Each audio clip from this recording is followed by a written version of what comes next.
నమస్తే త్రిబుల్ఎస్ న్యూస్ కు స్వాగతం. నేను రవీందర్. ఫిరాయింపు ఎమ్మెల్యే పోచారం శ్రీనివాస్ రెడ్డి మరోసారి సంచలన వ్యాఖ్యలు చేశారు. అనవసరంగా కాంగ్రెస్ పార్టీలో చేరానని, కేసీఆర్ ను మోసం చేసి పార్టీ మారడం ఇష్టం లేదని అన్నారు. సీఎం రేవంత్ రెడ్డి నియోజకవర్గాన్ని అభివృద్ధి కోసం హామీ ఇవ్వడంతో పార్టీలో చేరానని, అయితే సీఎం మాటలను మంత్రులు ఎవరూ పట్టించుకోవడం లేదని ఆరోపించారు. మరిన్ని వివరాలు ఇప్పుడు చూద్దాం. అనవసరంగా కాంగ్రెస్ పార్టీలో చేరానంటూ బాన్స్వాడ ఫిరాయింపు ఎమ్మెల్యే పోచారం శ్రీనివాస్ రెడ్డి సంచలన వ్యాఖ్యలు చేశారు. కేసీఆర్ ను మోసం చేసి పార్టీ మారడం తనకు ఇష్టం లేదని, కొన్ని రాజకీయ పరిణామాల కారణంగానే కాంగ్రెస్ లో చేరాల్సి వచ్చిందని తెలిపారు. నియోజకవర్గ అభివృద్ధికి నిధులు ఇస్తానని సీఎం రేవంత్ రెడ్డి హామీ ఇవ్వడంతోనే పార్టీ మారానని, కానీ సీఎం చెప్పినా మంత్రులు పట్టించుకోవడం లేదని ఆరోపించారు. పొంగులేటి, బట్టి, వేం నరేందర్ రెడ్డిపై కూడా పోచారం అసంతృప్తి వ్యక్తం చేశారు.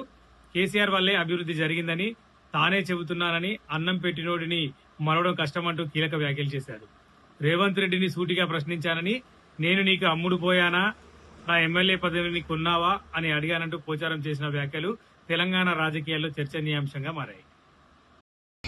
నేను ఇచ్చింది కేసీఆర్ కాదంటే కదా నేను చెప్తున్నా కేసీఆర్ ఇచ్చిందని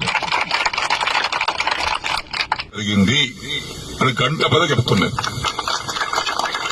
ఎవరు నాకు చెప్పాల్సిన అవసరం లేదు, నేనే సాక్ష్యం.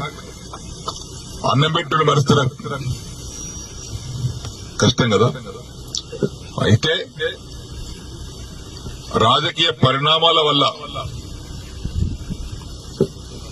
కొంతమంది దౌర్భాగ్యాలు చేసినటువంటి బాధల వల్ల నేను కొంత నిర్ణయం తీసుకుని మారాల్సి వచ్చింది. అన్ని హామీ ఇస్తున్నా, 6 మాసాల్లో కూడా పూర్తి చేస్తాను. ఇవన్నీ కడువ కప్పుకున్నా. ఆ కడువ కూడా జాతీయ కడువ కప్పుకున్నా. నయమైంది. ఈ కోర్టు కేసులు ఉన్నాయి మా మీద కోర్టు కేసులు నడుస్తున్నాయి. అరే చేతి గుర్తు కడువ కప్పుకోలేదు బాబు, ఇందిరమ్మ బొమ్మతో కప్పుకోలేదు, జాతీయ కడువ మోదీ కూడా కప్పుకోలేడు ప్రధానమంత్రి, అది కప్పుకోరా చెప్పిన.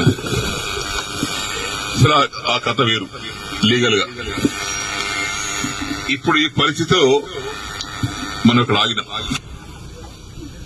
దానికి కొంతమంది రకరకాలుగా మాట్లాడుతారు. తర్వాత మొన్న నవంబర్ 7 తారీఖు నాడు సీఎం గారి మీటింగ్ అయితే పోయినా. అందరు ఎమ్మెల్యేలకు మాట్లాడుతుంటే మాకు కూడా తెలిసాడు. అది ఫిరాయింపుదారుల ఎమ్మెల్యే మీటింగ్ పెడితే అందరు పోయినాం. మీటింగ్ అయినాక విడివిడిగా మాట్లాడిపోయినాం. పొంగులేటి శ్రీనివాస్ రెడ్డి కూర్చున్నాడు, బట్టి కూర్చున్నాడు ఆయన పొలిటికల్ ఆ ఛాంబర్లో. నేను పోయి శ్రీనివాస్ రెడ్డి రేవంత్ రెడ్డి గారు లేచాడు, కూర్చోసేనని అన్నాడు. ఒకటి అడిగితే సమాధానం చెప్పినా కూర్చుంటా అన్నా. ఏందన్నాడు, నేను నీకు 21 జూన్ నాడు నాకు కండువ కప్పిన రోజు నాకేమైనా పైసలు ఇచ్చినావా, నన్ను ఏమైనా కొన్నావా, గట్లటో సిరాన కొన్నావా చెప్పు, నాకేమైనా ఇద్దరు ఉన్నారు, నన్ను ఏమన్నా నా ఎమ్మెల్యేషిప్ కొన్నావా, నన్ను కొన్నావా చెప్పు, నేను అమ్ముడు పోయినా నీకే చెప్పినా. లేదు, పోలేదు, ఇయ్యలేదు. దేనికోసం వచ్చినా, ఈ సమస్య కోసం వచ్చినా. ఏమైనా అయిందా, ఏం కాలేదా, ఏమైంది, 100 కోట్లు ఎస్డీఎఫ్ ఉంటే 30 కోట్లు ఇచ్చారు. తర్వాత బంద్. దగ్గర 70 కోట్లు డబుల్ బెడ్రూమ్ ఉంటే 20 కోట్లు ఇచ్చి, 25 కోట్లు ఇచ్చి, 45 కోట్లు ఇవ్వాలి. బంద్. పనులన్నీ పేమెంట్ లేక ఆగిపోతున్నాయి. ఆ కాంట్రాక్ట్ పని చేయమంటే పేమెంట్ ఇవ్వమని అంటున్నాడు. దవాఖాన బాన్సుడు బంద్ అయింది, కోర్టు బంద్ అయింది.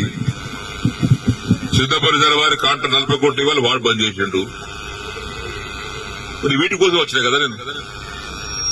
లేదా బట్టి గారు సీనన్న దగ్గరికి ఇలా లిస్ట్ మొత్తం తీసుకోండి, ఆ లిస్టు తీసుకొని 2 సార్లు ఇచ్చేయండి, ఒకసారి కాదు కానీ. ఇక పొంగులేటి గారు ఆ లిస్ట్ తీసుకోండి, 2 సార్లు మీరు ఇచ్చేయండి.